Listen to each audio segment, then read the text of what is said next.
Video ஸ்டார்டிங்லேயே சொல்லிடுறேன், under 18 இருந்தால் இந்த வீடியோ உங்களுக்கு தேவையில்லை, ஸ்கிப் பண்ணிட்டு போயிருக்கேன். இன்னைக்கு நான் எதை பற்றி பேச போகிறேன்னு பார்த்தீங்கன்னா ஒன்லி ஃபேன்ஸ், அதை பற்றி தான் பேச போகிறோம். நிறைய பேர் தெரிஞ்சிருக்கலாம், தெரியாமல் இருக்கலாம். சாரி, எனக்கு தெரியாது. ஃபர்ஸ்ட் ஆஃப் ஆல் இந்த ஆப் எதுக்கு ஃபேமஸ் ஆச்சு அப்படின்னா, நம்ம எக்ஸாம்பிளுக்கு ஒரு ஆள் எடுத்துக்கணும்னா நம்ம பலூனாக்கா எடுத்துக்கலாம். பலூனாக்காவோட சப்ஸ்கிரிப்ஷன் பத்தி எல்லாத்துக்கும் தெரிஞ்சிருக்கும். அவங்களோட எக்ஸ்க்ளூசிவான கண்டென்ட்ஸ் எல்லாம் பார்க்கணும்னா அவங்களுக்கு பர்டிகுலர் பே பண்ணணும். நீங்க பே பண்ணி சப்ஸ்கிரிப்ஷன் வாங்கணும். ஸோ அந்த கண்டென்ட்டை வந்து அதாவது கிரியேட்டர்ஸ்க்காக ஒரு ஆப்ஷனா தனியா ஒரு ஆப்பாவே கிரியேட் பண்ணலாம். எல்லா கிரியேட்டர்ஸும் வந்து அதுல வீடியோ பண்ண சொல்லலாம். ஆனா அதுல வீடியோ நீங்க பாக்குறதுக்கு சப்ஸ்கிரிப்ஷன் பே பண்ணாதான் நீங்க வீடியோ பார்க்க முடியும். எக்ஸாம்பிளுக்கு நெட்ஃபிளிக்ஸ்ல வந்து நீங்க ஒரு மூவி பார்க்கணும், அமேசான் பிரைம்ல ஒரு மூவி பார்க்கணும்னா அதுக்கு நீங்க பே பண்ணணும். பே பண்ணாதான் பார்க்க முடியும். ஸோ அந்த மாதிரியான பிளாட்ஃபார்ம் தான் உருவாக்குறாரு டிம் ஸ்டான்லின்னு சொல்லிட்டு ஒருத்தர். அவரோட பேக்ரவுண்ட் பாத்தீங்கன்னா அவர் ஒரு பானோகிராஃபில ஃபான் ஆக்டர் இல்ல, சம்திங் அவர் மார்க்கெட்டிங் சம்திங் அந்த சைட்ல இருந்து வந்திருக்காரு. உள்ள வரப்போ ஒரு நல்ல நோக்கத்துக்காக ஓபன் பண்ணிருக்காரு. அதாவது எல்லா நீட்ஸ்ல இருக்க ஆடியன்ஸும் நம்ம கேட்ச் பண்ணணும். எக்ஸாம்பிளுக்கு ஆர்ட் வரையறாங்களா, இல்ல ஃபுட் பிளாகரா இருக்கலாம், இல்ல சம்திங் ஒரு கேமரா இருக்கலாம், இல்ல சம்திங் ஒரு டெக் சைடா இருக்கலாம். இந்த மாதிரியான எல்லாத்தையும் ரீச் பண்ணணும்னு சொல்லிட்டு தான் அதை வந்து பண்ணலான்னு சொல்லி ஸ்டார்ட் பண்ணிருக்காங்க. இது இப்படியே போச்சா அப்படின்னு கேட்டா கிடையாது. 2016ல இதுக்கு அவர் பெரிய ப்ரொமோஷன்லாம் எதுவுமே பண்ணல. அதனால இந்த ஆப் வந்து பெரிய growth எல்லாம் இல்ல. அவங்களோட கண்டென்ட்டை எக்ஸ்க்ளூசிவா வந்து யூடியூப்லயே பார்த்துட்டு போயிருவாங்க. இங்க வந்து அவங்க தனியா பே பண்ணி செப்பரேட்டா பே பண்ணி பார்க்கணுமான்னு கேட்டீங்கன்னா அது அவங்களுக்கு தேவையில்லாத ஒண்ணு. அப்போதான் டிம் ஸ்டான்லி வந்து ஒரு பிளான் பண்றாரு. இதுக்கு நம்ம ஒரு ஐயான கிரியேட்டர்ஸ் எடுக்கணும். நார்மலா இப்போ டிக்டாக் ரீல்ஸ் பண்ணிட்டு இருக்க ஒரு நார்மலான ஒரு லேடி ஆர் பெண், அதை அவங்க ஃபாலோ பண்ணிட்டு இருக்க ஃபாலோவர்ஸ் யாருன்னு பார்த்தீங்கன்னா உங்களுக்கு தெரியும், எனக்கு தெரியும் எதுக்கு அவன் ஃபாலோ பண்ணியிருக்கான்னு. ஸோ அந்த மாதிரி ஆட்களை வந்து உள்ள எடுத்துட்டு வராரு. ஸோ இதை நோட் பண்ணி ஒரு 100K ஃபாலோவர்ஸ் இருக்குன்னா அவங்களுக்கு ஒரு வெறித்தனமான ஃபேன்ஸ் கொஞ்சம் பேர் இருக்கலாம். அவங்கள டார்கெட் பண்ணி அவங்களோட எக்ஸ்க்ளூசிவான கண்டென்ட்டை நீங்க இந்த பிளாட்ஃபார்ம் நீங்க பாக்குறீங்கன்னா அது பே பண்ணும் அப்படின்னு சொல்லிட்டு ஒரு கான்செப்ட் எடுத்துட்டு வராரு. அதுக்கு வச்ச பேர் தான் ஒன்லி ஃபேன்ஸ். அப்படி உள்ள வந்தவங்க அவங்க பாடி வந்து மெட்டீரியல்ஸா பண்ணி அவங்க வீடியோ போஸ்ட் பண்ணிட்டு இருந்தாங்க. கொஞ்ச நாள் போக போக அது நேக்கட் வீடியோஸ்ல போஸ்ட் பண்ணி அந்த மாதிரியான ஒரு வெப்சைட்டா மாறிடுச்சு. இப்படி நல்லா போயிட்டு இருந்தப்போ 2018ல இதை இன்னொருத்தர் ஓன் பண்றாரு. லியோனிட் ரான்வின்ஸ்கின்னு சொல்லிட்டு ஒருத்தர் இந்த கம்பெனி ஓன் பண்றாரு. இவர் எந்த மாதிரியான பாத்தீங்கன்னா இவரும் அந்த பான் இண்டஸ்ட்ரியில இருந்து வந்தவங்க தான். எவனுமே நல்லா இது வந்துட்டே இல்லை. இவர் வந்ததுக்கப்புறம் நீ பயங்கரமா போக ஆரம்பிச்சிருச்சு. இவரோட மார்க்கெட்டிங் எப்படி இருந்துச்சுன்னா, எக்ஸாம்பிள் சொல்ல போனா பலூனாக்கா வந்து ஒரு நல்ல ஃபாலோவர்ஸ் வச்சிருக்காங்க. சோ அவங்களை எதுக்காக பாக்குறாங்கன்னு சொல்லிட்டு நம்மளுக்கும் நிறைய தெரியும், எல்லாத்துக்குமே தெரிஞ்ச விஷயம். அவங்க வந்து ஒரு ரீலா ஒரு ஸ்டோரி இப்படி போறாங்க, நான் இந்த மாதிரியான ஒரு வெப்சைட்ல போய் நான் வந்து கண்டென்ட் மேக் பண்ண போறேன், என் கண்டென்ட் நீங்க அங்கேயும் பார்க்கலாம் அப்படின்னு சொல்லிட்டு அவங்க ஒரு ஸ்டோரி போறாங்க. அதை பார்த்து அவங்க ஃபேன்ஸ் உள்ள போறாங்க. அப்படி போய் வளர்ந்ததுதான் வந்து ஒன்லி ஃபேன்ஸ். இப்படி ஒன்லி ஃபேன்ஸ் நல்லா க்ரோத் ஆகிட்டு இருந்திருக்கப்போ 2019ல வந்து கோவிட் வருது. ஸோ அதுல தான் இவங்க வந்து ரொம்ப பீக் போறாங்க. ஆஃப்டர் கோவிட்க்கு அப்புறம் இது வந்து ரொம்ப நார்மலைஸா ஒரு நம்ம நார்மலா ஒரு ரீல்ஸ் எடுத்து போடுறோம், அந்த மாதிரியான நார்மலைஸான ஒரு வீடியோ போஸ்ட் பண்ற மாதிரி பண்ணுறாங்க. ஏன் பண்ணுவாங்களா, சோசியல் மீடியால வந்து அவங்க போஸ்ட் பண்றாங்க, நான் இவ்வளோ ஏன் பண்ணிட்டேன் அவ்வளோ ஏன் பண்ணிட்டேன் அப்படின்னு சொல்லிட்டு போஸ்ட் பண்ணிருக்காங்க. ஸோ நார்மலா ஒரு காமனான ஒரு பீப்புள் பாக்குறப்போ ஸோ இவ்வளோ ஏன் பண்றாங்களா, நம்மளும் உள்ள போகலாம் அப்படின்னு இருக்க தாட்டப்போ தான் ஒரு ஏஜென்சி மாதிரி உள்ள வருது. எக்ஸாம்பிளுக்கு உங்களுக்கு சொல்ல போனோம்னா பாப் ஹவுஸ்னு சொல்லிட்டு ஒரு பேஜ் இருக்கு. அதுல இருக்க எல்லா பொண்ணுங்களே வந்து பாத்தீங்கன்னா ஒன்லி ஃபேன்ஸ்ல வந்து மாடலா இருக்காங்க. அது ஒரு பெரிய ஏஜென்சி. இத வந்து கெத்தால பேசிட்டு இருக்காங்க நிறைய பேர். You turned 18, you registered to vote? That's not what I thought you were going to say. Oh, you thought I was going to say join the military. No, I was going to say is when I joined OnlyFans. You joined OnlyFans the night you turned 18? I think so, yeah. And people subscribed right away? Yeah. Should they be in jail? Yeah.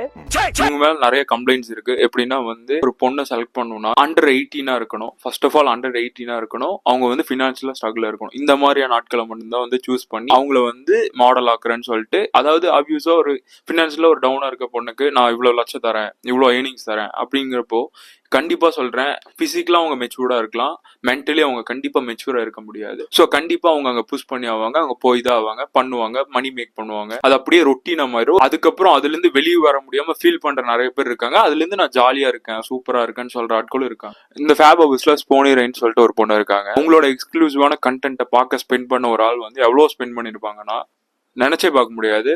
அவர் பேரு Charlie. Fia Rain just revealed who her top spender was, and he spent almost $5 million. His name is Charlie. 5 million earn பண்ணிருக்காங்க. அது இல்லாம இவங்களோட monthly income வந்து பாத்தீங்கன்னா 43 million. இவங்களோட earnings எல்லாம் compare பண்ணி பார்த்தா தலையே சுத்திரும். ஸோ அந்த லெவல்ல இருக்கு. எக்ஸாம்பிளுக்கு பெல்லா த்ரோன்னு சொல்லிட்டு ஒருத்தவங்க இருக்காங்க. அவங்களோட ஏர்னிங்ஸ் பாத்தீங்கன்னா 11 மில்லியன். தலையே சுத்துது கேக்குறப்போ. இன்னொரு ஆள் பார்ப்பாங்க, பேட் பேபின்னு சொல்லிட்டு ஒருத்தர் இருக்காங்க. அவங்க வந்து அவங்களே போஸ்ட் பண்ணிட்டாங்க, நான் இவ்வளவு ஏர்ன் பண்றேன்னு சொல்லிட்டு அவங்களே அந்த ஷீட்ஸ் எல்லாம் போஸ்ட் பண்ணிட்டாங்க. இவங்க வந்து ஒன்லி ஃபேன்ஸ்ல அக்கௌண்ட் ஓபன் பண்ணி ஜஸ்ட் 6 ஹவர்ஸ்ல 1 மில்லியன் ஏர்ன் பண்ணிட்டாங்க. மோர் தென் 8.5 கோடி கிட்ட, 8.5 crores கிட்டக்க சம்பாதிச்சிட்டாங்க. எல்லாவும் பார்த்துப்பா, ரொம்ப நன்றி. இவங்க 6 ஹவர்ஸ்க்கு எப்படி இருக்குன்னா இவங்களோட மந்த்லி ரெவன்யூ எவ்வளவு இருக்குன்னு சொல்லிட்டு சும்மா கீழே கெஸ் பண்ணுங்க. 160 crores, 160 கோடிங்க, 160 கோடி.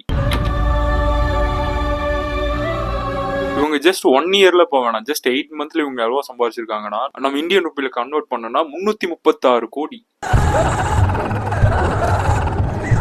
இந்தியன் ஆக்டர், ரொம்ப ஃபேமஸான விஜயோட ஏர்னிங்ஸ் எடுத்தீங்கன்னா 200 to 250 crores தான் அவர் ஏர்ன் பண்றாரு. அவரை விடாம அதிகம். இவங்க ஜஸ்ட் ஒரு வீடியோ எடுத்து போஸ்ட் பண்றதுல 336 கோடி சம்பாதிக்கிறாங்க.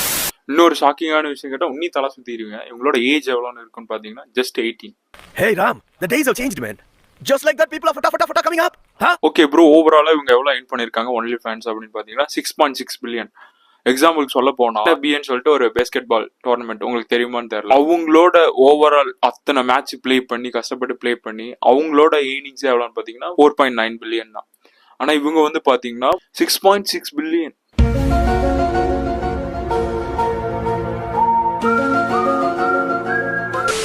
நீங்க கேட்கலாம், இது மாதிரி தானே ப்ரோ பான் சைட் இருக்கு, அது மட்டும் ரைட்டா அப்படின்னு கேட்கலாம். நான் என்ன சொல்றேன்னா, பான் சைட் இன்னுமே நம்மளுக்கு ஒரு டார்க் சைட்ல தான் இருக்கு. அதை வந்து நம்ம நார்மலைஸ் பண்ணல. இங்க இந்த ஆப் எப்படி ப்ரொமோட் ஆகுதுன்னா, இது ஜஸ்ட் ஒரு ரீல் அப்படின்னு மேல ஒரு நார்மலைஸ் ஆன ஒரு ஸ்டேட்ஸ் கொண்டு வராங்க. ஸோ இப்போ ஆல்ரெடி வந்து நம்ம வந்து எப்படின்னா ஒரு பேகி பேண்ட் கல்ச்சரை வந்து நம்ம வந்து ஃபாரின்ல இருந்து அங்கிருந்து நம்ம எடுத்துட்டு வரோம். குளோபலா அப்படிதான் நம்ம வந்து ட்ரெண்ட்ல கொண்டு வருவோம். ஸோ அதே மாதிரி தான் இப்போ அங்க ட்ரெண்ட் ஆயிருக்கா, நெக்ஸ்ட் இந்தியாவுக்கு வரும். ஆல்ரெடி வடக்கு சைட்ல வந்துருச்சு.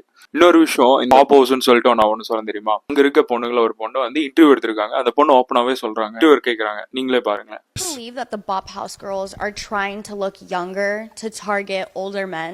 I'm so glad you brought this up. Yes, I do. அபியூஸா ஒரு அண்டர் 18 ஒரு பொண்ணை வந்து சூஸ் பண்றாங்க, டார்கெட் பண்றாங்க. இதை வந்து என்கரேஜ் பண்ணவே கூடாத ஒரு விஷயம் தான். சில பேர் இது கெத்துன்னு நினைச்சிட்டு இருக்காங்க. இதுல நான் போய் ஜாயின் பண்ணா கெத்துன்னு நினைச்சிருக்காங்க. How much did you make last month? 6 million. What do you do for a living to afford a car like this? I just made 100K last month. Yes! I was gonna say join the military. No, I'm gonna say is when I joined OnlyFans. Come to conclusion. இந்த video வந்து நான் ஒண்ணுதான் சொல்ல வரேன். ஒரு பானோகிராபி சைட்டை வந்து ஒரு நார்மல் ரீல் மேக்கிங்னு நினைச்சு ஸ்டார்டிங்ல எப்படிதான் ஜாலியா தான் கொண்டு வருவாங்க, ஒரு ஃபன்னி என்டர்டைன்மெண்டா தான் கொண்டு வருவாங்க. அப்புறம் அதையே நம்ம வந்து நார்மலைஸ்டா நம்ப வச்சிருவோம். நிறைய விஷயம் நம்ம அப்படிதான் இங்க பண்ணோம். ஸோ அதே மாதிரி இதையே கொண்டு வரக்கூடாது. அதுதான் என்னோட. ஸோ நீங்க என்ன நினைக்கிறேன்னு சொல்லிட்டு உங்களோட தாட்ஸை கீழே கமெண்ட் பண்ணுங்க. See you in the next video. Until then, bye.